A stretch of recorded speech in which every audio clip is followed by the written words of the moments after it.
did? Hey everyone, this is your girl Kendell Anise. Welcome to Konversations this week. Thank you so much for tuning in. I hope everyone had an amazing week this week. Do you have an amazing week? I most certainly did. All right. Okay, so for those of you, this is your first time tuning in, I just want to talk about Konversations.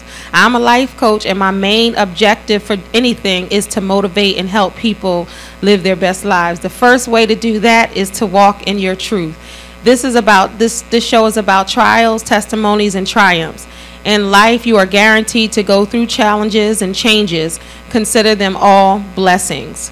The beauty of your journey is that it's your journey. No one else can mock your journey. It's your journey. Everyone's story is different, but we all share similar experiences. If we could help someone in the midst of telling our story, then all of our experiences are not in vain. Sharing our stories helps free us and inspire other people. So today's show, I know it's going to inspire a lot of people out there. I know a lot of people can relate directly to David's story or indirectly. So today we're talking about lessons and blessings. Life is about choices. Often we wonder how we ended up where we are in life, but we never think about the choices that we've made in life. One choice can make a difference in all of our lives. I tell this to children especially. Every action always has a reaction, but it doesn't mean that there's not a lesson in it. God always has a lesson to teach us, and sometimes they're disguised blessings. Okay, so our guest today is David Robinson. Yay! Hi, David. Hello.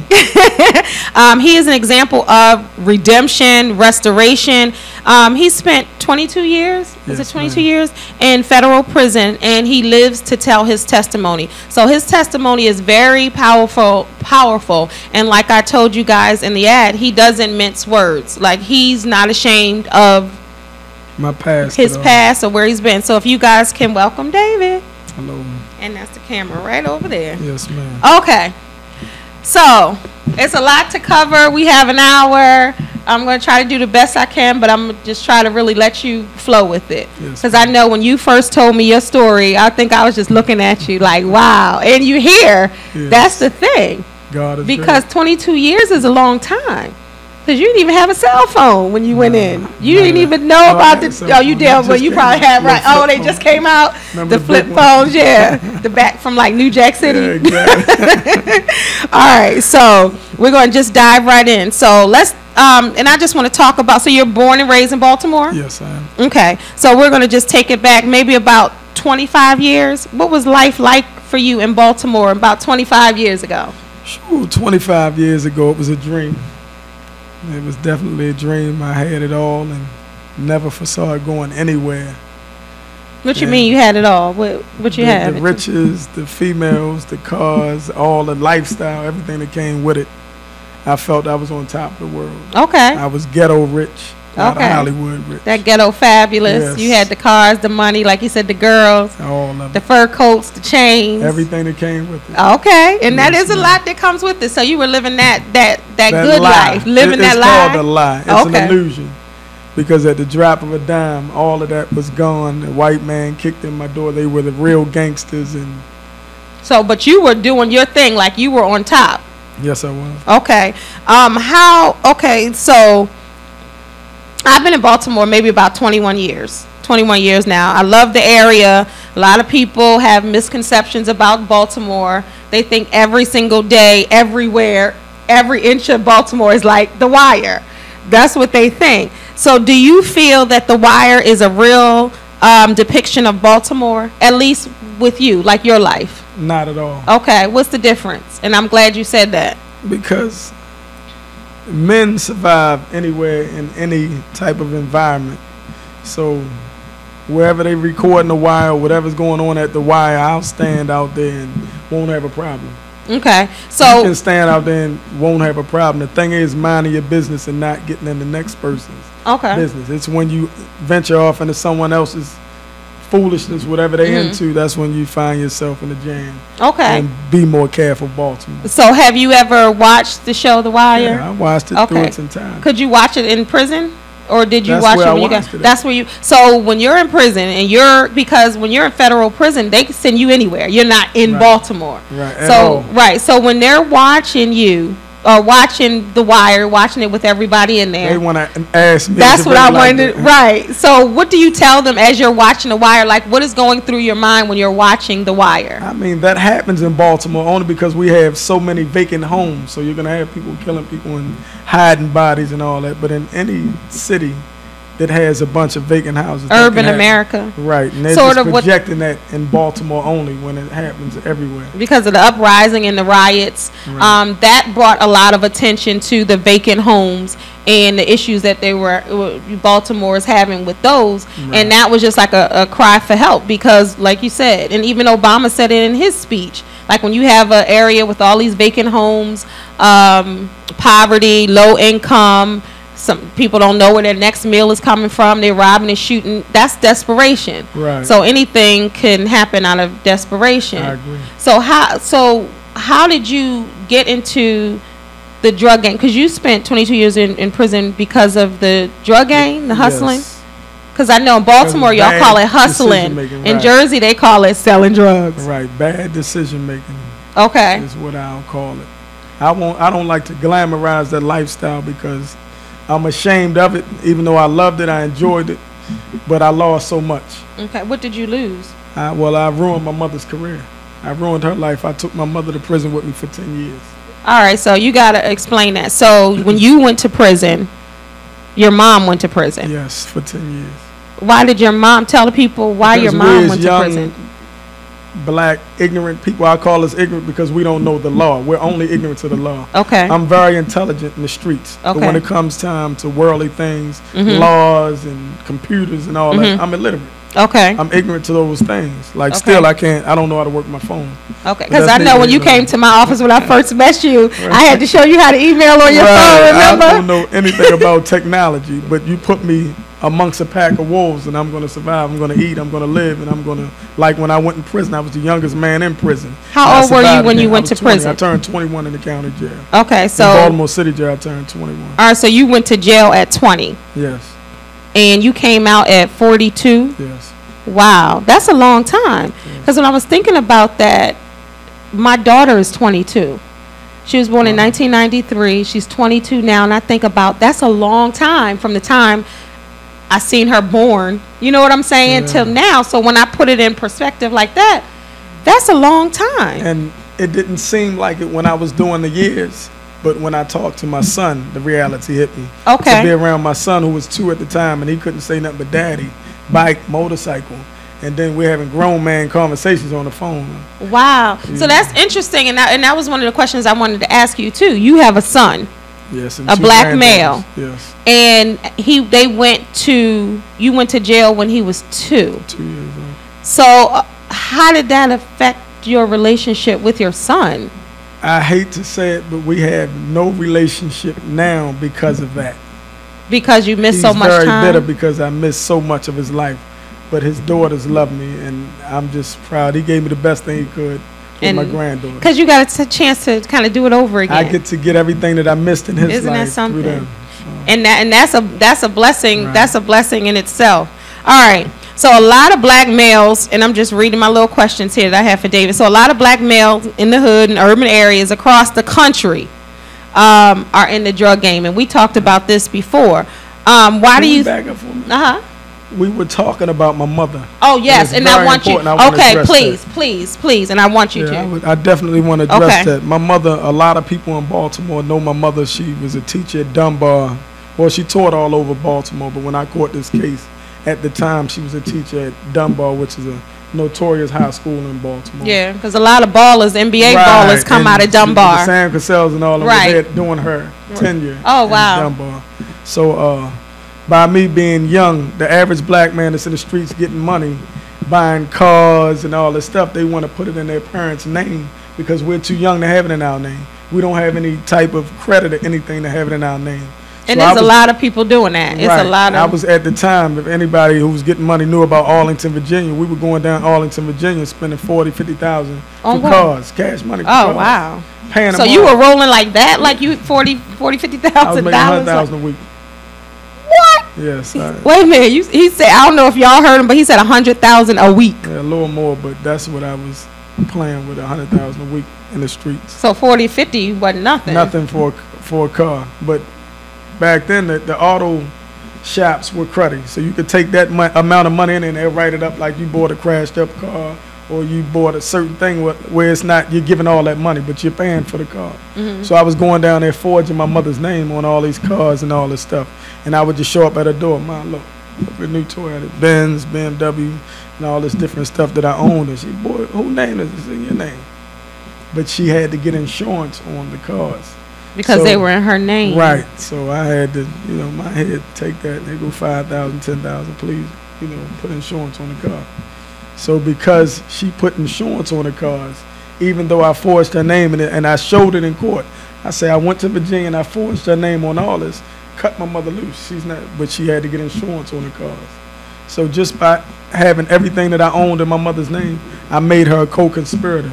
And so many young brothers out here now that's still in the game probably don't know it, but they're putting their mother in jeopardy, possible harm, jeopardy, by putting anything in your girl's name, your mother's name, anybody that you love. If you in the streets, keep it amongst yourselves, because they not doing it to the Italians, but in the black homes, they tearing us apart. So okay, so when you were out there hustling, doing your thing, making your 100,000 a week, you were going to get the cars in Virginia, and you were getting, the latest and the greatest cars at that time. You said Benzes, BMWs, all of that stuff, trucks, and all of that good stuff. So your mom, when you first came home with these cars, and how old were you then? Did you even have a license? Okay, so you had a license. Okay, 16. So when you coming home with all these fly cars, what was your mother saying? Was she looking at you? Did she know that you were selling drugs? Did she know anything? Her mother knows, but they refuse to accept it. That's probably the truest thing, yeah. So I'll leave it at that. They know, but when they realize the magnitude that you're on, it's like, oh, you really, right. Because they know something, but they don't know details. How they don't know what's going on. I'm always clean. I'm wearing very expensive clothes and always traveling. And I did a lot of traveling and things like that. Yeah. So you were living the life. You were living, like you said, that ghetto fabulous lifestyle of rich and famous. That whole illusion, like, this is what's important. Let me go ahead and get the hottest. You never see an end. You don't, because you don't see it. You said you don't see it ending. You never see an end. So that's you why think you got big meetings and all that dudes who they took 200 and 300 million from. How can you have 200 or 300 million and still in the streets? Wow. You feel what I'm saying? Yeah, I actually do. You still hustling, but you got 200 million. What's your goal? Right, exactly. Like there's no, like you said, there's no end. Where's the end? Like you just keep doing, because people think that they're invincible too. They think that the other person down the block got locked up, or this person, my man, but I'm not gonna. I'm smarter. Right, I'm smarter, and I got this thing on lock. Sad, half of the guys in the neighborhood are informants. And we see the signs and we accept it. Wow. We ignore it out of greed, because he can make some money for me. I'm going to ignore that he told when he was 5 or he told when he was 15. He won't tell now that he's grown. So that's another whole story. Well, I want to get back to your mom. Yes. So your mom, she was accomplice even if she didn't want to be, or didn't even really want to be. You kind of like put her in that position. Right. She was in college. Sense. Well, she was working for Dunbar. She was working on a doctorate degree. So she was a woman with she was well off. She was great. Educated woman, and now she cannot helping children exercise or use any of that anymore because of her criminal background. So wait a minute. Okay, so when you were at your sentencing, they gave you your sentencing first? No, they sentenced her first. They were trying to give me life. I was supposed to get life in prison. Okay, so my charges carried life all around the board, and the judge refused to give me life. What were you charged for? Just conspiracy and possession of handguns, use of handguns, and the process of committing felonies, and a whole lot of. So, but you were already locked up at that time, and then you came to court with your mom. So, but were you there for your mom's hearing, or you weren't even there for your mom's? We went to trial together, but during the sentencing phase, we all had different days. So they came and picked you guys, the cops picked you guys up together? No. I got locked up December 3rd, 91. My mother got locked up March 13th on a Friday. Those are probably days you'll never forget. Right. So when you heard that your mom, that's your mom. That's the weakest point of my life, to know that my actions that I cared nothing about affected my mother. And she got 10 years. 10 years for nothing, for her giving birth to me, for me being a menace to society. Wow. Like, when you think about that, that's like, and it's your mom, and there's nothing that you can do to save your mom, protect your mom. And what frightens you the most is you're wondering, is somebody going to put a knife? Because I'm in prison going through the wars, the crack riots. Because this is 1991. Right. All the what goes with prison life. And you thinking about... I'm wondering if my mother's going through the same drama, fighting for her womanhood.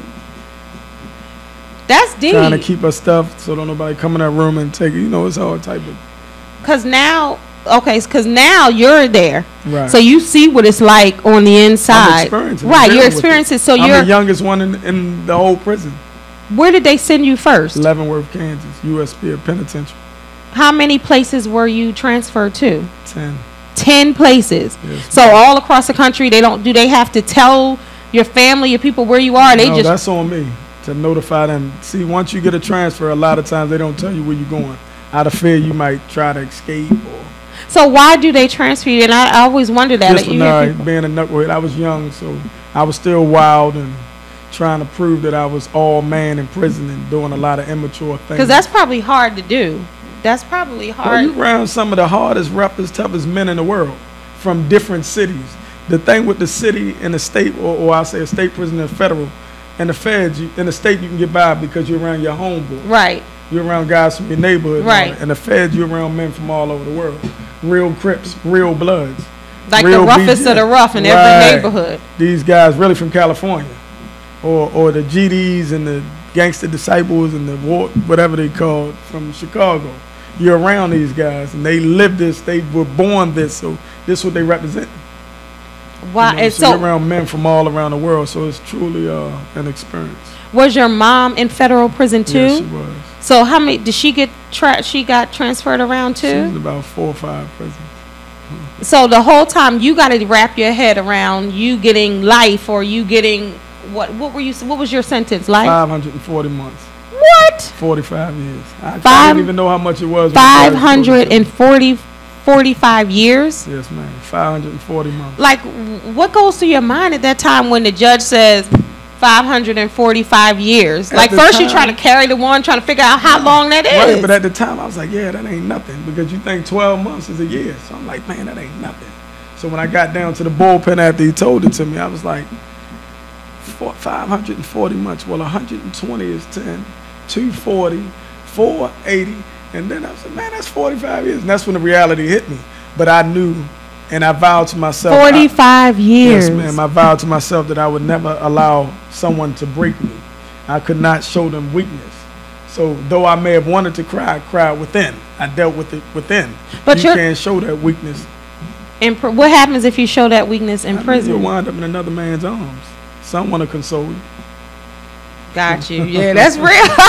Look, the closest I know is Orange is the New Black, or Orange is the New Black, or Oz or something. Someone will most definitely let you cry on their shoulder. Ew. But that's real. Yes, but that's because, all right, so you're 21. Right. And they say 45 years.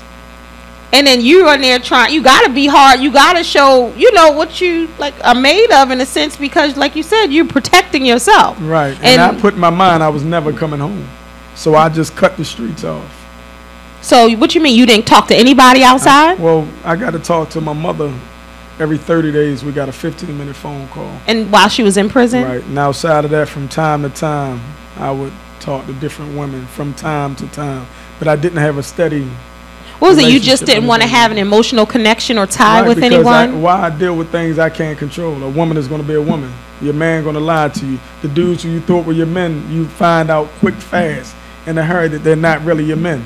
It was only a relationship of convenience, what you could do for them. Because you were running the streets. Once I stopped being that man in charge and able to do and provide, I'm no longer variable to them. So they didn't even reach out, No money. letters. I got one friend that I like to say. I got one friend in the world. I got his name tattooed on. And he's still living. He's from Baltimore. That's my cousin's son. And he took care of me 22 years. Wow. That's family. That's somebody that's riding for you. That's someone who loves you and holds your best interests at heart. When he owes you nothing and he goes out his way for you. To help sending women to have sex in the visiting room. So you can do all of that. So in 22 years, you weren't starving for a woman's affection. At all. Okay, and you're helping me try to understand it. I guess paint the picture, because I didn't know that you can have conjugal visits. You can. Oh.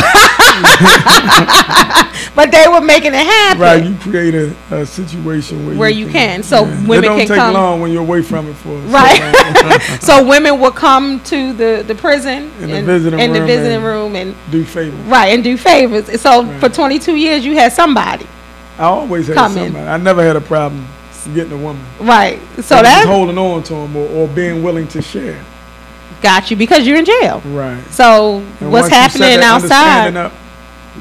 It's no problem. It's no problem. All right. So, and I'm going to get off of your mom. I just want to talk about. So she did 10 years. Yes. For something she really didn't had no part in whatsoever. So you spend that time in there trying to wrap your head around being incarcerated, and then also at the same time worrying about your mother. That had to be like double. Oh, see, one thing about prison is stages.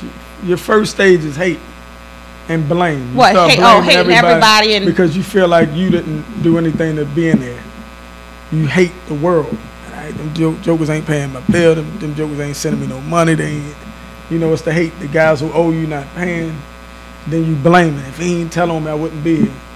So how did somebody tell on you? Somebody snitched? Of course. So what, did somebody else get caught and then they said, it ain't me, it's whatever name you went by? I tried to kill someone and they got away. And they went to the feds. And screaming like a canary. Him and his mother, my son owed this big drug dealer. And that opened the door. And from there, so you say watching, tapping all my phones. Who is? The feds. Okay, so you tried to kill him. He got away. He outran. And then what was coming at him. So he ran from the gun or however you was trying to kill him. Yeah. And then he went to the feds. Right. And then the feds. He went to the police, and when they were screaming big drug dealer, they directed him to the feds. Instead of the state getting on me and charged me with shooting at him or whatever, they sent them straight to the federal government. And then at that time, they started what they call a file. Okay. Your name is in an envelope, and they investigate. Then as other people get locked up and say your name. At that time, everybody called me Knowledge in the streets or Mo. I'm from Park Heights, or if you from Park Heights, they call me Mo. If you knew me through school and all that. Everybody else in all other parts of the city where I was doing what I was doing, they called me Knowledge. Okay. So they knew that. When those two names came up, they just stuck them in the file.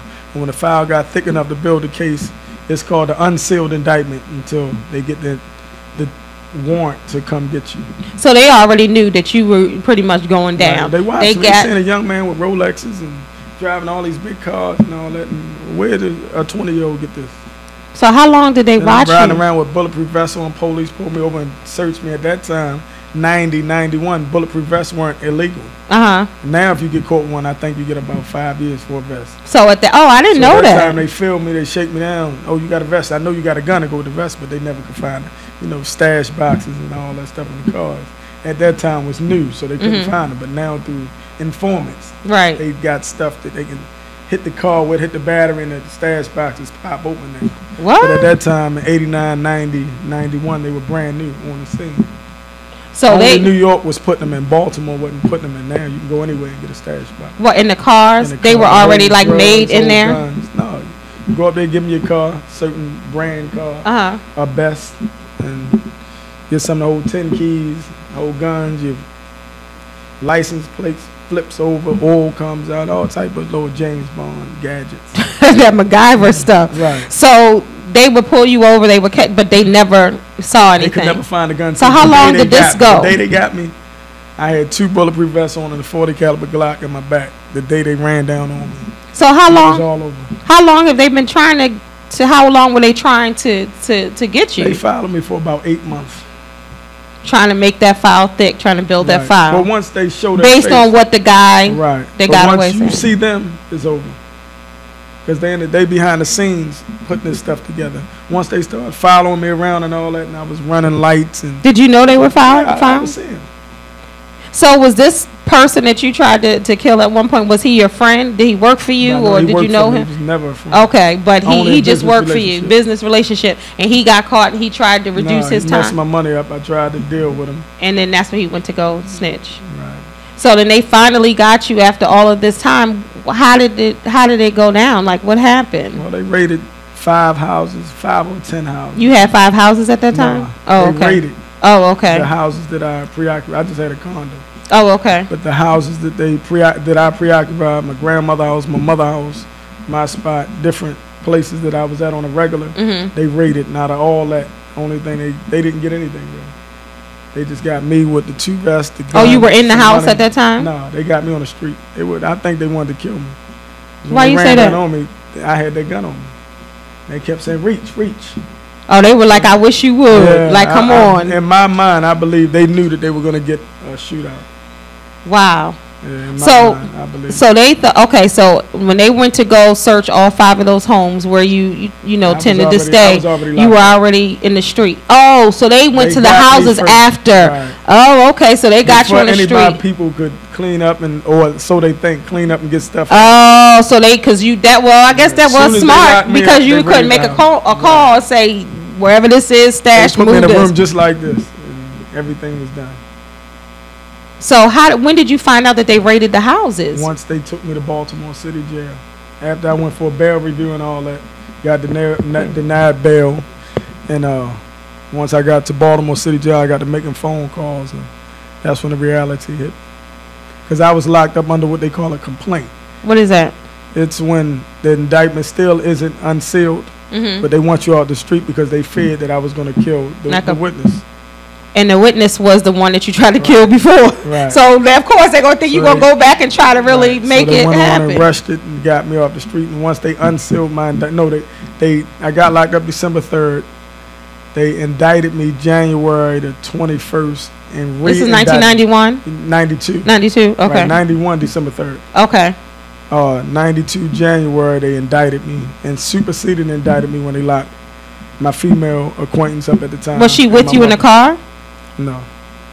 I was by myself in the car. So why did they lock your girlfriend up or your out of friends? Me having her doing things that I shouldn't have did, having her in my business. Is that the same one? And I know you told me before, but is that the same one that testified against your mother? Yes. Exactly. So she was already a little salty. I guess that's her reason for testifying, to save herself. Oh, so she was. Oh, did she ever serve jail time? No, and that's impossible with a crack case to not do at least 5 years. So wait a minute. So she was an accomplice to you selling crack? Yes.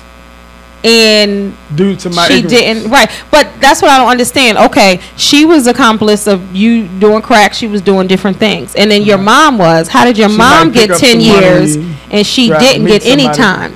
Because that still sounds like it's still the same type of because thing. She got on the stand and lied on my mother. So they probably told her, if you snitch on the mom, then you don't get any time. Right. So was she? Do you know if she was afraid for her life at that point? Because she didn't, I mean, at the tender age of 18, 19, I'm more than sure that she was. But that's no excuse for lying. Right. Tell your story. I told at the time when she came and saw me, I said, yo, help yourself. Do what you got to do. I know I'm getting life. So just, throw me to the wolves. It's over for me. That's what you told the girl? Yes, because my lawyer told me, he said, man, you're getting life. This is a crack case. The best I can do for you, they offer you 27 years. I said, what I do on 27? He said, 25. I said, no, I'm going to try. I'm rolling the dice. And life is 25, 30 at that time, I'm thinking. But life with the federal government is life. Release date says deceased. But they gave you, natural life. But then they gave you 45 years. Well, I had a date. I'm here now. Alhamdulillah. Thanks to God. So, okay. So you thought you were getting life. Right. Then they gave you 45 years. Right. Because which is almost like life to me anyway. When you think 2 days is life for me. When you walking around with men that got 3-4 life sentences plus 500 years, 2 life sentences plus 700 years, it's always someone whose situation is worse than yours, and that's what keeps you strong. And that's deep that you can even say that, but that's deep that you can say that even in prison, that somebody's life is still worse than mine. Because you didn't feel like all hope was gone. You said you thought that you were going to be in there forever. No family, no mother, no father, no nothing.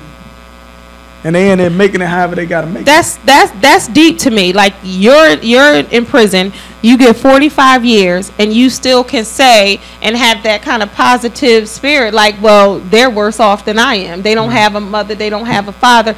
Because you talk to some people that been there, it's like it's all the same. You know what I'm saying? Well, you have weak-minded people all over the world. Right. And regardless of what type of lifestyle you're in business lifestyle. That's true. You have weak-minded people. That's true. Why they're always going to be workers and never bosses. That's true. In the drug game, that's why you got people on the bottom of the totem pole because they can't see the top.